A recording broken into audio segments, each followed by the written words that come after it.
À présent, j'ai le plaisir d'accueillir Louis Montagne, qui est vice-président de l'Open World Forum, qui s'est occupé plus spécifiquement cette année de la partie code et experiment. Vous étiez président l'an dernier, bienvenue, et vous êtes impliqué dans l'Open World Forum depuis ses débuts. Et d'après vous, l'ouverture s'accélère. Alors vous posez la question du pourquoi et comment ça s'accélère. Vous proposez aussi quelques clés pour que l'on puisse se repérer dans ce futur collaboratif. Bonjour. Alors le vrai titre de ma petite intervention, je pense que ça va être comment les hackers vont régner sur le monde dans le futur. Donc je vais essayer de vous faire voir un peu le futur et comment travailler avec ça. Ce qui revient à peu près à ce titre-là.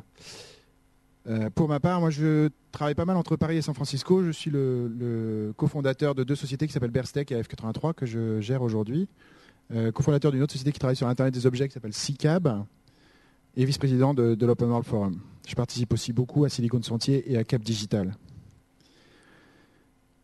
Alors, la notion d'informaticien, c'est assez compliqué parce qu'en fait, on n'a pas vraiment de métier quand on est informaticien. Moi-même, je suis entrepreneur, certes, mais à l'origine, je suis développeur et ma passion, c'est l'informatique. Et en fait, aujourd'hui, tout le monde est un peu informaticien. Et en même temps, les informaticiens n'ont pas vraiment de métier. Ce qui est un des premiers problèmes. Les hackers, c'est en gros moi je les appelle souvent les ingénieurs exaltés. Donc c'est des gens qui ont envie de faire plein de choses avec l'informatique et qui ont envie de comprendre comment fonctionne leur monde. Et ils sont un peu aussi à l'origine du logiciel libre et de l'open source. Et je reviendrai dessus un petit peu après. On a un autre sujet qui est intéressant et qui commence à faire voir pourquoi l'open source et le logiciel libre sont devenus quasiment fondamentaux dans le numérique et du coup quasiment fondamentaux pour le futur.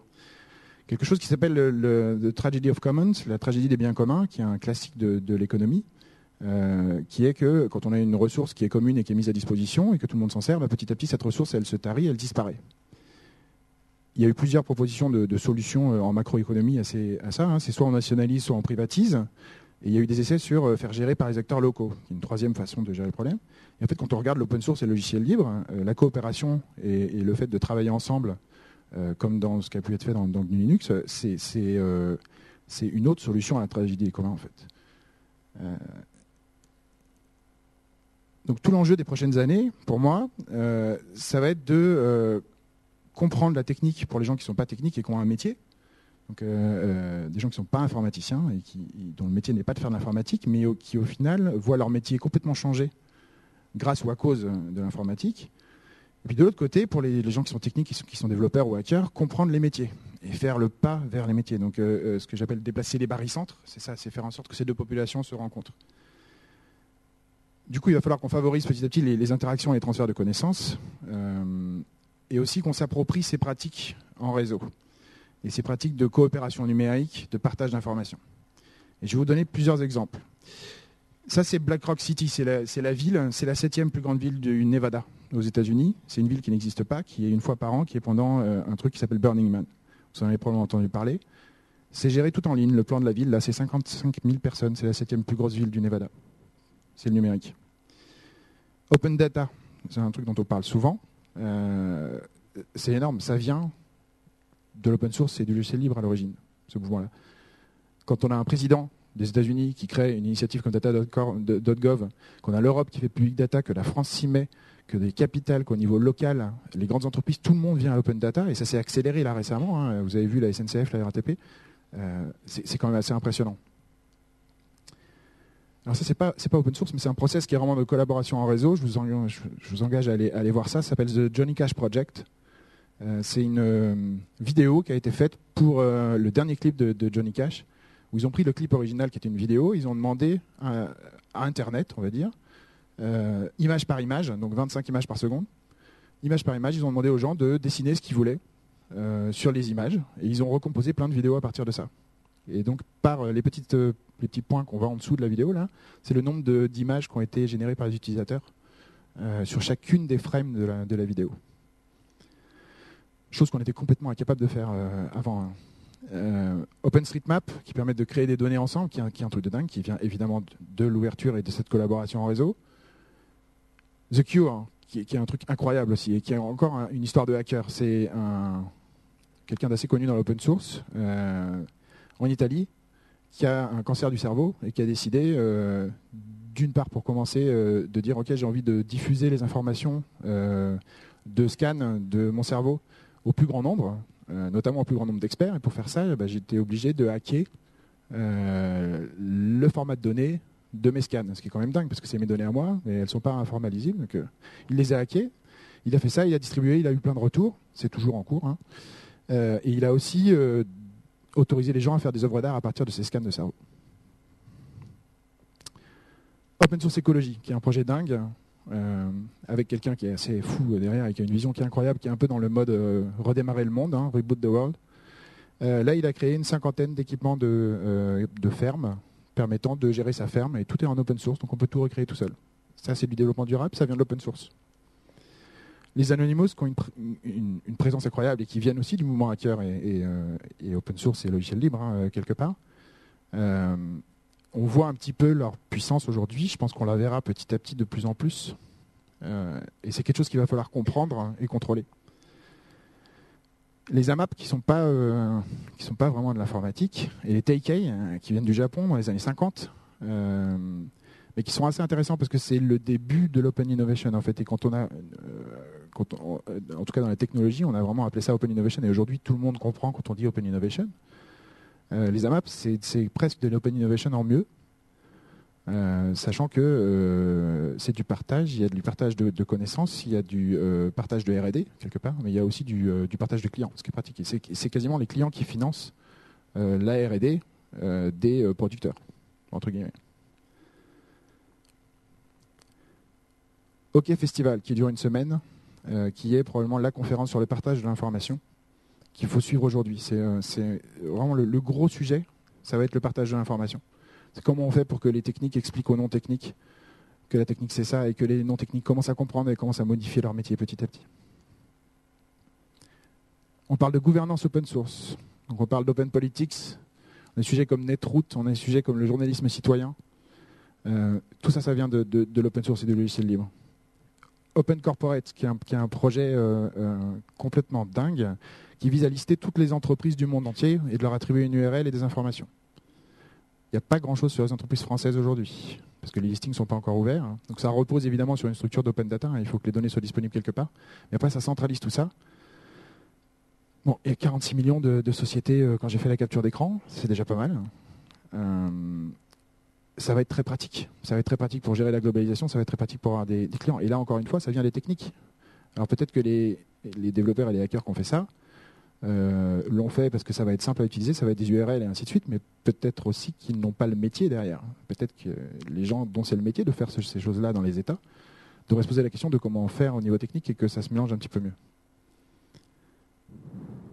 Donc trop de maîtrise par les développeurs. Un vrai besoin d'usage. On parle souvent de nouveaux usages et de recherche. Et donc on a besoin de ces expériences. Et quand on parle de nouveaux usages, quelque part, c'est encore une fois le métier et faire comprendre au métier qu'il faut aller vers la technique. Il comprend la technique que quelque part, faire un logiciel qui n'a pas d'utilisateur et qui n'a pas vraiment d'usage, même si c'est une belle innovation, ça ne sera pas utilisé.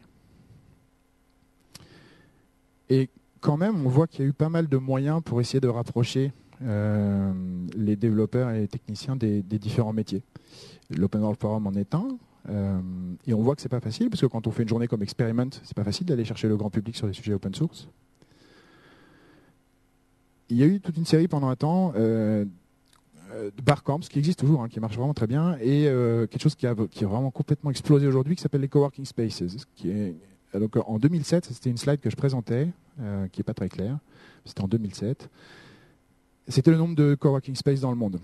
Un coworking space, ça a été lancé par un Américain qui est probablement un descendant de la Beat Generation, mais développeur, très bon développeur, et qui s'est dit, c'est dommage, on est développeur indépendant, on ne se retrouve jamais, donc, et on en a un petit peu marre de squatter toujours les cafés, qui n'ont pas de prise électrique et ainsi de suite, donc on va faire des espaces qui vont être des espaces partagés, où les utilisateurs et les développeurs vont pouvoir se rencontrer de façon assez régulière. Ça a super bien marché. C'est parti dans tous les sens. Aujourd'hui, les cabinets de conseil s'arrachent la notion de coworking space. C'est un truc fantastique. Il y en a plus de 10 rien qu'à Paris. On a créé, nous, la cantine, que vous devez connaître probablement, en 2007. Voilà, 2007. C'est devenu un moyen complètement incroyable de connexion et d'échange. Et aujourd'hui, on a des grandes entreprises qui créent des coworking spaces à l'intérieur de leurs locaux pour avoir ces startups qui viennent, avoir des utilisateurs et avoir des développeurs qui viennent. Il y a même des gens qui payent des AdWords sur le mot, sur la référence coworking. C'est devenu vraiment un truc qui se vend, qui a de la valeur. Et vous voyez, il y en a partout dans le monde. Et c'est un très bon lieu d'échange. Le do-it-yourself, qui est un autre moyen et qui est très intéressant. Donc le do-it-yourself, c'est le bricolage, on connaît bien ça en France, mais c'est le bricolage qui part un peu sur les mélanges du logiciel et de l'électronique, mais aussi sur des sujets de mécanique, de menuiserie. Quand tout à l'heure je parlais de open source écologie, avec la personne qui a recréé tous des équipements de ferme open source, c'est vraiment ça, c'est l'idée de l'application du modèle open source ou logiciel libre à autre chose, principalement du matériel. Et l'intérêt du DIY, c'est que vous avez dû noter que les petits magasins réparateurs de télé, par exemple, ont disparu. Parce qu'aujourd'hui, on n'est plus capable de modifier un truc qui a été fait en électronique. Le DIY, c'est la réappropriation de ça.